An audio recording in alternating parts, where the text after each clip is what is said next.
বলিউডের অন্যতম জনপ্রিয় দম্পতি সাইফ আলী খান ও কারিনা কাপুর খান। এই দুই তারকার প্রেম কাহিনী যেন সিনেমার গল্পের মতোই, কিন্তু সাইফের ভাষায় সবটা কিন্তু এতটাই সহজ ছিল না। সম্প্রতি কাজল ও টুইঙ্কেল খান্না সঞ্চালিত টকশো টু মাচ সেখানে হাজির হয়ে কারিনার সঙ্গে প্রেমের শুরুর দিনগুলোর গল্প বলছিলেন সাইফ আলী খান।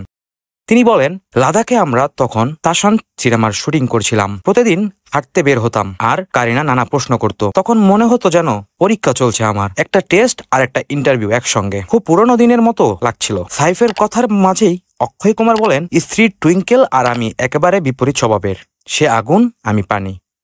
অক্ষয়ের কথা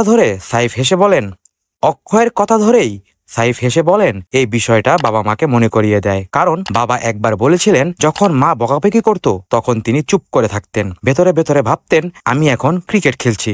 এতে মনোযোগ অন্যদিকে চলে যেত, ঝামেলাও কমে যেত। শেষ পর্যন্ত কারিনার সেই ইন্টারভিউ পাস করেছিলেন সাইফ। তাদের প্রেমের সূচনা সেখান থেকেই। পরে 2012 সালে বিয়ের মাধ্যমে পূর্ণতা পায় তাদের সম্পর্ক। যদিও বিয়ে নিয়ে ধর্মভিত্তিক সমালোচনা উঠছিল, এ বিষয়ে সাইফের বোন সোহা আলী খান সম্প্রতি বলেছেন, এমন বিয়েতে অনেক সমালোচনা হবে, অনেক অদ্ভুত কথাও হবে। তোমরা আমাদের একজনকে নিলে আমরাও একজনকে নেব, এমন কথাও শোনা গেছে। কিন্তু আমরা জানতাম এসব পেরিয়ে এগোতে হবে। বর্তমানে সাইফ ও কারিনা সুখী দম্পতি হিসেবে 13 বছর পার করেছেন।